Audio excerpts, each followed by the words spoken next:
Drawing things for complete strangers, but my parents will probably watch this, so I guess they're not our strangers completely. Bad art.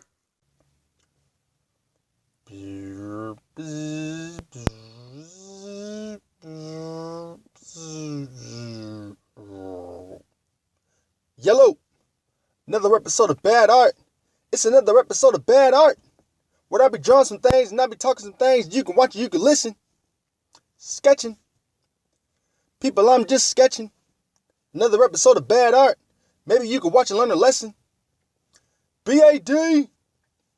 B-A-D. Y'all should know by now. Now, I'm down for anything with my A-R-T. B-A-D. B-A-D. Bitch, you better act like you impressed when I come through showing off my A-R-T. Big ass discussions. Yup. One of these days, I think I'm going to take all the jingles and little songs that I've made and just put them all on one CD and put it on the internet for download and make some physical copies and give those away for free just to see what happens. Just to see if it actually gets to the right person, But we'll see. One of these days I might do that because I just noticed I got a lot of jingles that I keep on doing. I mean, you never know. One of these days it can get to the right person and you could be watching a commercial and it'll just be insuring things for complete strangers. And that's why we gotta insure them. So you better sign up for State Farm right now. And you'll be like, sounds very familiar. I wonder if Chew has gotten a career in jingle making because that sounded oddly familiar. And you'll look it up on Google and you'll be like, oh, so-and-so did this jingle. And and they're like, yeah, it's he did it, he made it. So, yeah. It's just a dream. It'd be cool if it happened. Maybe. Hopefully it pays enough. But it's more about the art of the jingle, But who knows? So this is probably going to be the quickest show I've done because we're just going to go straight to the art. I already talked about music in a previous show, so I don't really think there's really no update on it, I guess. This picture that I'm drawing is actually a very big disappointment for me because I was trying to do something for my mom for Mother's Day. And if you remember in the previous video, I was talking about how she likes Drake. And so I decided, I'll draw a picture of Drake and give it to her for Mother's Day. And she can get it framed and hang it up in her house. Or I'll frame it for her, whatever. But I was trying to draw her a picture of Drake. I started drawing it. And if you can see right now, I don't think this looks anything like Drake. It kind of looks like a cross between Obama and me, like a younger me, because I wish my hairline looked like that still, but it doesn't. But yeah, so I was actually pretty disappointed with it. It's actually a prime example of why I don't like to draw realistic things. What is it called? I can't remember what it is. I think it's surreal art or whatever, but I don't like drawing realistic things. That's why I stick to my little cartoony style to just do little caricatures, I remember when I first got together with my girlfriend, or a little after we got together, and she was like, I really expected, with me being in a relationship with an artist, that it would be like Titanic, you draw pictures of me, all the time. And I'm just, looking at her now, trust me, the last thing you want me to do is draw a picture of you. Because two things is going to happen. One of two things is going to happen. Either it's not going to look anything like you, or I'm probably going to draw you ugly. And I don't want to do that. You know what I mean? I used to suffer in school when we had to do self-portraits. We had to hold up a mirror in front of us and draw ourselves in the mirror. And it had to be as realistic as possible. And I mean, I stress so much. I stress every single time I have to draw something realistically because everything has to be perfect. every line, every like piece of light, every little shadow, every little crease, and all the different shapes and stuff. Like, you have to get everything right to get it to look exactly like what you're drawing. And it's like, if you mess up anything, it will mess up the entire picture. And this is a prime example of what happened. I think one of the mistakes that I made was I didn't make his face wide enough, because Drake actually, like, when you look at him straight on, he actually had, like, he's got a big head, but he's got a wide face too. It's really wide. And he's got little beady eyes and everything, but I don't know. I didn't get it, but I tried. And good thing about moms, at least the ones that care, they'll like anything that you do. I could scribble something on a sheet of paper and be like, "Here you go, Mom. It's abstract." And she'll be like, "Oh my God, I love it. I love it. You're such a good son." So, but yeah, I hope she likes it anyway. I was drawing from another picture, from a reference of one of his, I think it was a mixtape. It had to be a mixtape. It was called Comeback Season.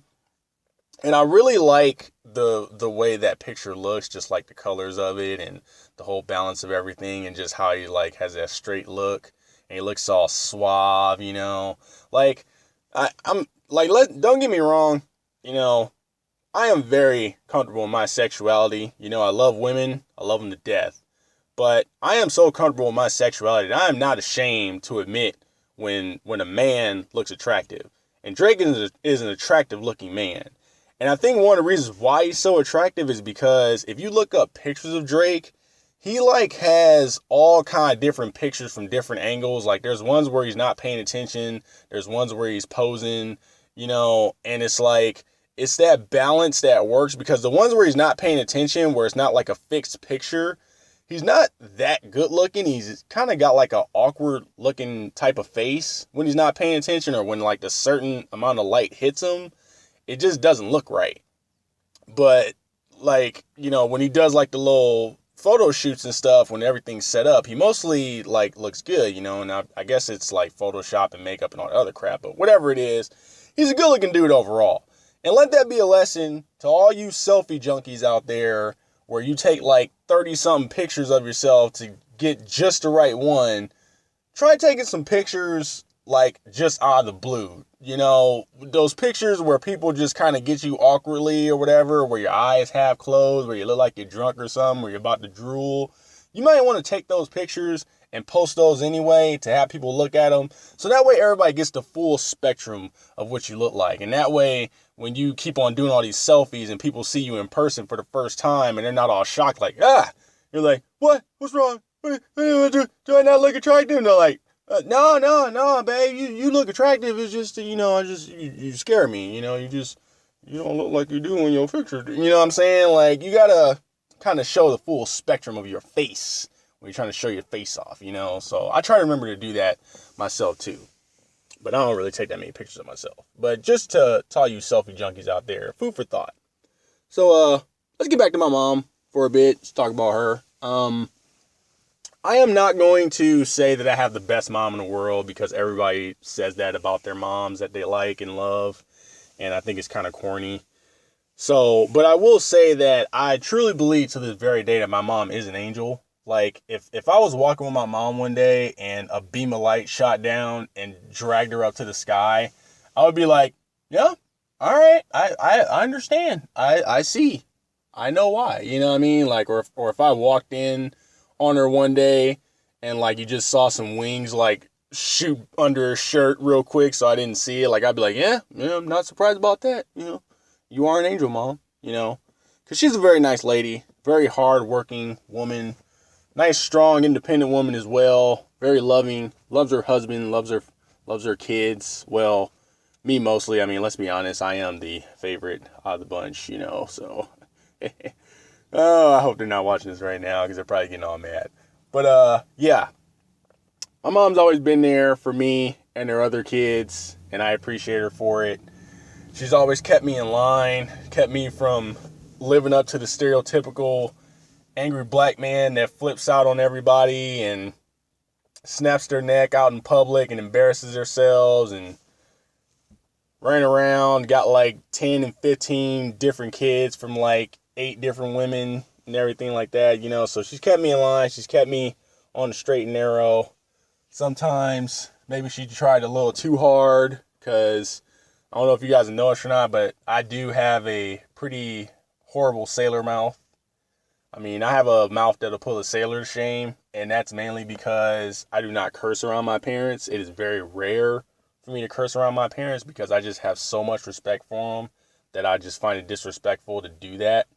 So, like, once I get out on my own and I'm not around them, and, I can take out the filter, and I can be like, MF, S this, F that, bam, bam, just stuff like that, But yeah, she was always a strict woman, but she was a good woman. Not was, she is, because she's still alive. I don't want you guys to think she's dead. She's not dead. And I'm gonna tell you right now, and I'm not joking, I'm gonna be serious for 1 minute here. I'm dead serious. When the day comes when my parents are no longer on this earth and my siblings are no longer on this earth, I guarantee you, I will need to be on suicide watch. That is how close I am with my family. That's how much I love my family. That is how attached I am to my family. It's just, I cannot imagine going through life without them. And my dad has been going through some stuff the past couple years, because his siblings have been dropping off recently, like usually one every year. And I feel really bad for him. And I don't know how he copes with it. And I can't help but just think about when the time comes for me to go through that stuff. And I don't even know if I have the strength to get through it like he does. So, but we'll get to my dad on Father's Day. Right now, it's about the mothers. What else is there left to say about my mother? I still do not understand how she got, like, on Drake. I really don't. I mean, I understand how she could. I don't understand how she got to Drake, because I'm telling you, when I was younger, I was like heavy into like rap and hip hop and stuff, man. I mean, I was always riding around in the car with her, blasting music, not blasting it, but just playing it.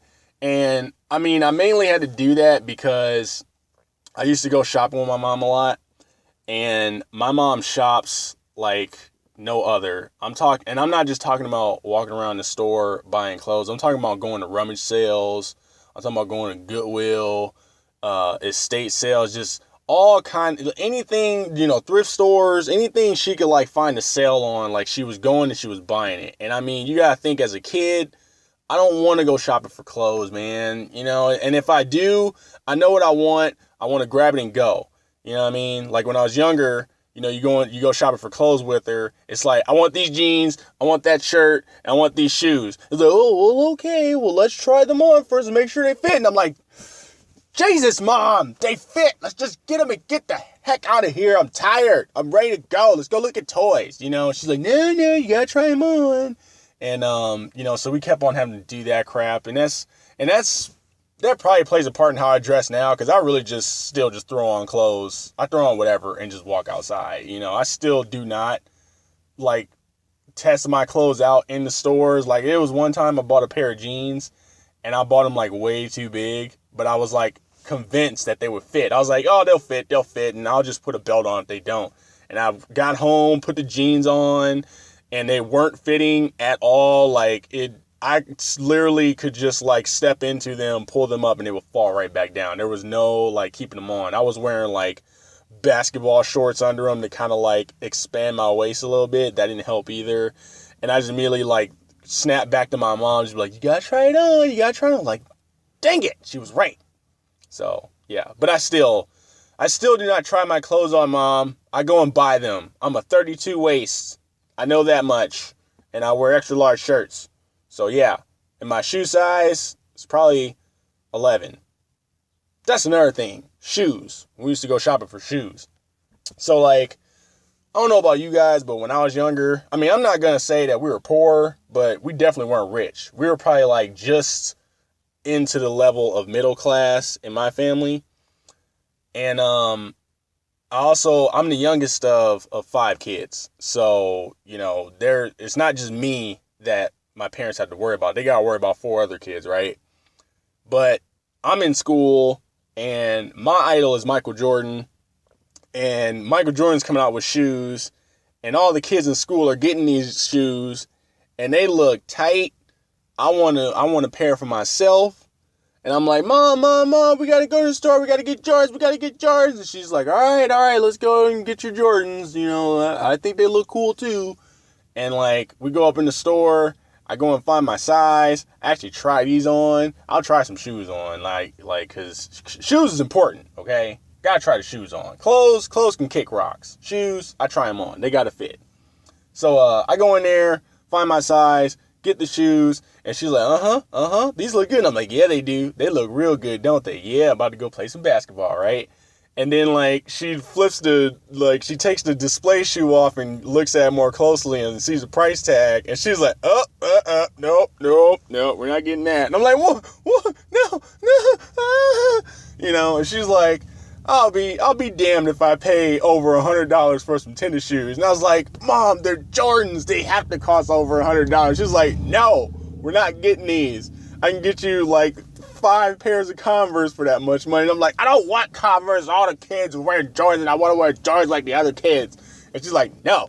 She's like, you want Jordans? You save your money up, and you get your own Jordans. And I could not save my money up for nothing, because at that time, my video gaming was, like, on a high. Because, you know, I didn't have a job or school to worry about. Well, I had school to worry about, but I didn't have a job to worry about, you know. So I had plenty of time to play games after I got done with my schoolwork. So a lot of my allowance money was going towards games.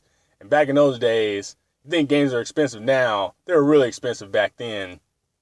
Talking about like $75 for Legend of Zelda Ocarina of Time, where I had to trade in like practically my entire library of Sega Genesis games just to get it. But yeah, she was like, if you want Jordans, you need to save up your money and get them yourself. And I was like, damn it.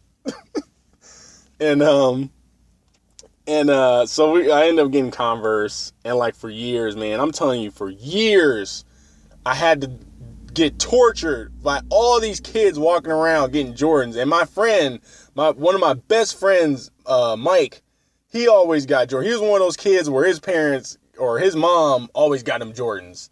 Like when they came out with different colors, it'd be the same shoe, different color. He would get them. And I found out like later on, like it was because he was pretty much like an only child. So of course she could get him that kind of stuff, right? She can get him that more frequently. Whereas me, I gotta share the limelight with my other 4 siblings. You know, they need stuff too. You know, college tuition needs to be paid. They need clothes and materials for school and shoes and stuff like that, you know. So she had to take care of them too. And so one day, or years later, when I ended up getting my own job and working for that paper, I actually went and bought my very first and very last pair of Jordans. And it was the very last because at that moment, I finally understood what her and my dad were talking about. And it was the fact that I went and paid like damn near $200 for them. I think it was like $175, but like I paid a grip for these shoes, right? And they look good. They look so good. It was a Dub Zeros. I don't know if you guys remember those. It was, I can't remember what number they were kind of like based off of, but they had like a little patent leather tip, and they had a little etchings on the side of all the other Jordans and everything. And it had that Carolina blue strip, and the rest of it was white, and it had a little bit of gray in it and stuff. And I was like, man. So I went and bought those things, and I had 2 problems. One, I didn't want to wear them because you know how you get the little crease as you walk and stuff and you break them in. I didn't want to do that. I wanted to keep it like as clean as I could, so like I would barely wear them. And then the days I wanted to wear them, like to go out and hang out with friends, because like my friends would call me up like after I had got them and stuff, and they'd be like, hey man, let's go out, let's go to the mall, let's go to, to play games, or let's go to this club or something like that, you know. And I'll be like, man, I can't go out tonight, man. You have to wait till like next week, dog, when I get paid again. They're like, what happened to your money, man? Didn't you get paid like yesterday? And I was like, yeah, but see, the thing is, what I'm saying, dog, I bought these Jordans. You know what I'm saying, dog? You know, and it was like, oh man, come on, dog. You ain't got no money. I'm like, I mean, I got money, but I ain't got enough money to be going out. You know what I'm saying? So yeah. So I'm sitting here like sitting in the house, all my friends out having fun, and I'm playing games. I'm looking over at my Jordans like every 10 minutes. I'm like, yeah, there's some nice looking shoes over there. There's some real nice shoes. And I kept them for years too. Like, I was just like, man, I don't even think I ever told my mom. I think I told my dad because he went through the same thing where I was trying to get him to get Jordans, and that didn't work at all. Because I was just like, you know, if you going to get Jordans and your mom's like, no, you know, you try and be slick and go to your dad and you're like, hey dad, so mom won't give me these Jordans. You know, what, you want to get these Jordans for me? And he's like, ask your mother. And I'm like, damn it. Oh man. Oh, good times. Good times. But yeah. But yeah, you know, good woman. Very appreciative of my mom. I'm pretty sure I get my sense of humor from her. My sense of humor and my love of just sporadic dancing. Because, like, my mom will jump out and just start dancing out of nowhere if she hears the right song. And I do the same thing. You know, I feel really sorry for my girlfriend because she'll look at me sometimes and just be like, oh my God, like, why am I with you? And I'm just like, you asked for this. You want this, okay? You love my mom. Where'd you think I got it from? You know, I get a lot of things from my mom. I get my sense of humor, my sporadic dancing, and my love of movies from her. You know, and the movies especially, because I love movies to death. I go to movies all the time. My mom got me into movies. I think, I can't remember what the first movie was that she got me into, but I can remember the first movie that she got me into that got me into horror films, because horror films are one of my favorite genres of movies. And the movie was Fright Night. And this is weird, because my mom had me watch Fright Night. She had me watch Christine. Like, all these scary movies, right? I don't think it was Pumpkinhead, but it was something else. It was Fright Night, Christine, and it might have been like Night of the Living Dead or something. And she had me watch these movies with her, right? And from that day on, I got so into horror movies. And like to this very day, I still go and see horror movies to check them out and see like if they're any good. She will not go see a horror movie for nothing. She'll be like, you ain't getting me to go see no horror movie. It's too much blood. It's too scary. I don't want it. The Exorcist. That was the other movie she had me watch, was The Exorcist. She was like, that's too scary. I can't do scary movies. And I'm like, Mom, are you serious? You're the one that started this. You created this monster. And you don't want to go see scary movies with me now? Little child, no, I can't go see that. No, this bad. This bad. Oh my God. You know what? That's fine. That's fine, Mom. I'll go for the both of us. That's pretty much what I do now. I go for the both of us. I go and watch scary movies for you and for me. And one of these days, I'm going to sit you down and I'm going to tell you about every single one that I saw. Because if you ain't going to see them, you damn well better listen to them when I tell you about them. So, yeah. But anyway, that's it. I'm rambling on too much. I don't really have anything else left to talk about. I mean, I could talk about my mom forever, but I'm sure you guys don't want to hear about that. But, yeah. So, Mother's Day was yesterday, was Sunday. Today is Monday. This should be posted on time and everything. So, happy belated Mother's Day to all you mothers out there. To all you moms who have kids, like if you got at least two, do me a favor and stop having kids. I mean, I've been watching a lot of movies lately where they're talking about overpopulation on the planet Earth, and I kind of feel like they're trying to tell us something. So why don't you guys like take a little precaution, you know, maybe cover some things up, protect yourself, and let's just chill out on the kids, all right? We don't need these big old family of football players and basketball players under one roof, okay? Let's just chill out.